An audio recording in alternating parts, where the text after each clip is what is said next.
Olá, gente boa, meus santos e minhas santas. Hoje nós celebramos o 12º domingo do tempo comum. E podemos ver no Evangelho que os discípulos são enviados por Jesus e sabem que podem ser perseguidos por causa do seu testemunho e também da sua pregação. É diante disso que Jesus lhes diz 3 vezes: não tenho medo das pessoas. Não tenho medo daqueles que matam o corpo. Não tenho medo. Vocês valem mais do que muitos pardais. Eles devem confiar em Deus como Jesus confia. A fé é uma luta ativa contra o medo. Deus, da mesma forma que está com Jesus, estará também com os discípulos. O incompreendido e perseguido profeta Jeremias vivia dessa certeza: o Senhor está ao meu lado, como forte guerreiro. Por isso, os que me perseguem cairão vencidos. A liturgia deste domingo é uma dose servida por Deus de força e consolo diante das provações da vida e da missão. Depois do Sermão da Montanha e da sessão dos 10 milagres, Mateus apresenta uma nova sessão de ensinamentos. E o Evangelho de hoje é dirigido ao grupo dos 12 apóstolos que foram chamados e constituídos para a missão. São eles que devem dar continuidade ao projeto de Jesus. Por isso o discurso é uma exortação diante das adversidades que podem enfrentar ao serem coerentes na proclamação e vivência do Evangelho.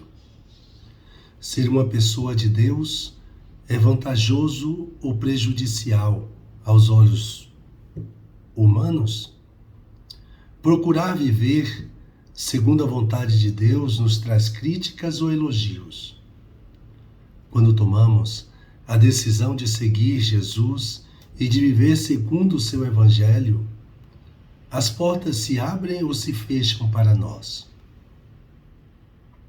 O caminho que torna espaçoso e coberto de flores, ou é estreito e cheio de espinhos?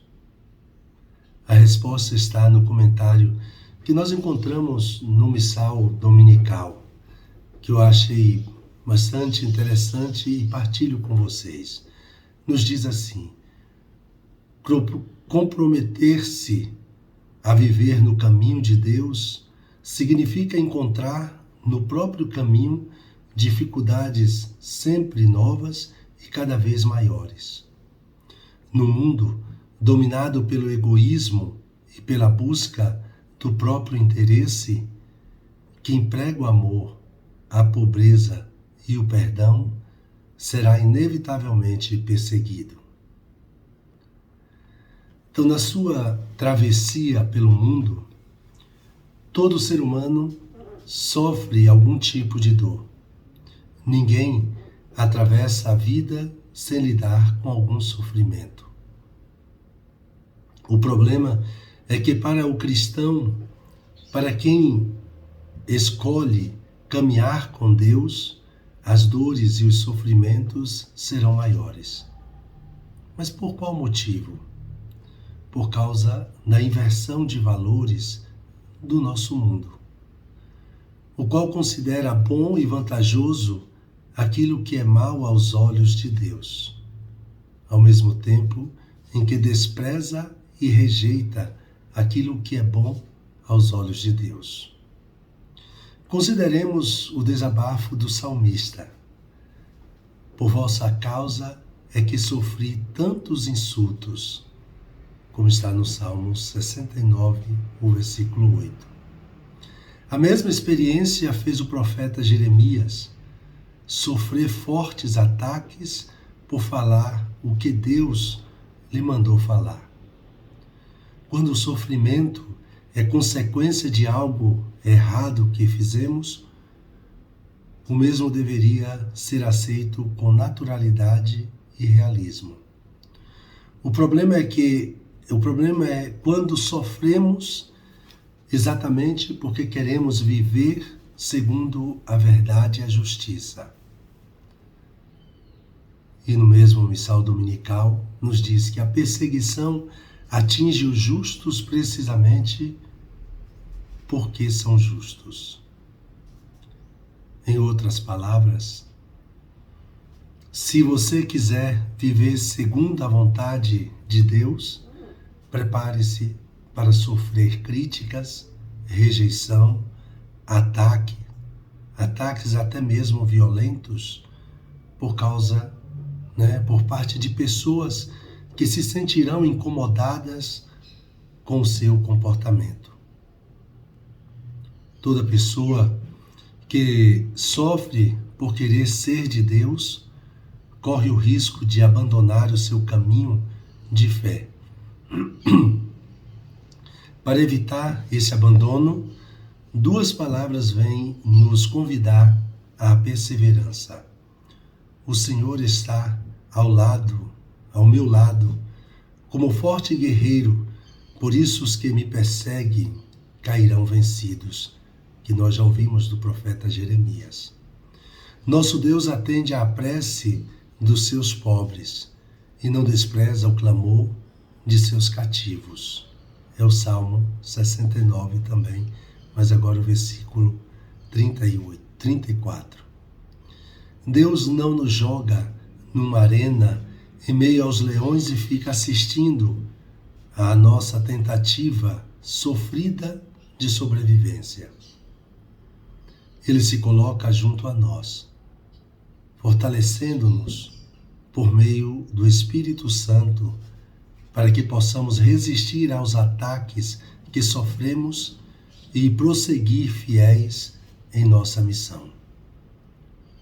Ninguém mais do que Jesus experimentou sobre si o ódio do mundo.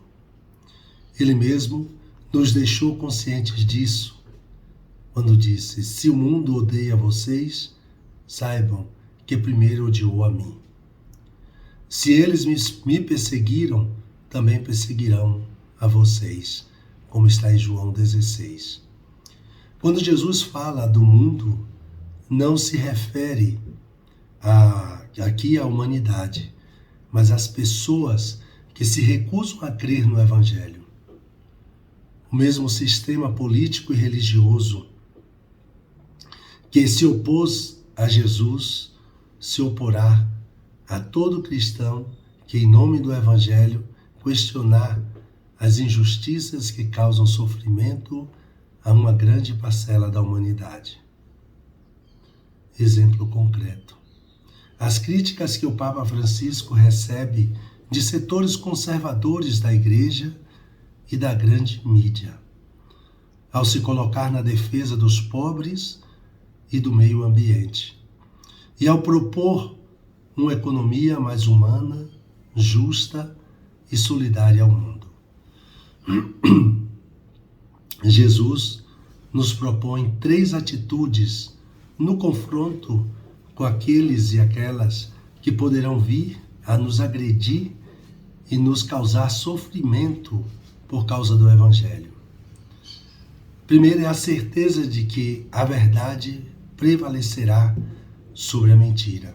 E aí ele nos diz: não tenhas medo dos homens, pois nada há de encoberto que não seja revelado, e nada há de escondido que não seja conhecido.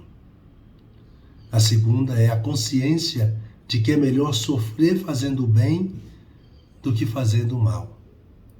Não tenhas medo, não tenhas medo daqueles que matam o corpo, mas não podem matar a alma. Pelo contrário, temei aquele que pode destruir a alma e o corpo no inferno. E a terceira, ele nos diz a confiança de que nada de mal nos acontecerá sem o consentimento do Pai. Não se vendem 2 pardais por algumas moedas? No entanto, nenhum deles cai no chão sem o consentimento do vosso Pai. Quanto a vós, até os cabelos da vossa cabeça estão todos contados. Não tenhas medo. Vós valeis mais do que muitos pardais. A palavra nos tornou conscientes de caminhar com Deus, que nos trará mais críticas do que elogios, mais sofrimento do que alegria, mais desprezo do que consideração por parte do mundo pagão em que vivemos. Agora, cada um precisa se posicionar, ou suportar o desprezo das pessoas e viver unicamente no apoio daquele que também sofreu o ódio do mundo, ou abandonar o seguimento de Jesus em troca do ser amado e aceito pelos cristãos paganizados do nosso tempo. Cada um precisa se perguntar: vale a pena apostar minha vida nas promessas de um Deus que, mesmo sendo Pai, consentirá às vezes que eu sofra, precisamente por causa da minha fé nele? Minha fé na vida eterna é maior do que o meu instinto de sobrevivência, ou eu também sou adepto da teoria de que é melhor ser um covarde vivo do que um herói morto? Não existe seguimento de Jesus sem a cruz. Quem busca Jesus sem a cruz vai encontrar a cruz sem Jesus. As dificuldades, as reações contra o Evangelho e as perseguições não nos devem assustar. É o preço que se paga pela vitória do bem. É sinal da destruição do mal. É necessário que o mal apareça para ser vencido pelo bem. Diante das dificuldades e mesmo perseguições, porém, o discípulo ou discípula não deve ter medo. Jesus repete 3 vezes no Evangelho de hoje: não tenhas medo. Nossa atitude, ao contrário, deve ser a mesma de Jesus, que venceu o medo pela confiança irrestrita no Pai e por sua entrega total à missão que recebera também do Pai. E dando continuidade ao nosso momento de oração, me coloco na presença de Deus como de costume. Recolho-me imaginando Jesus que envia os 12 apóstolos em missão. Peço aquilo que quero, a fidelidade no Pai que vence todo medo. E buscando tirar proveito, medito o texto sentindo e saboreando internamente cada palavra. Um santo e abençoado domingo a cada um e cada uma de vocês.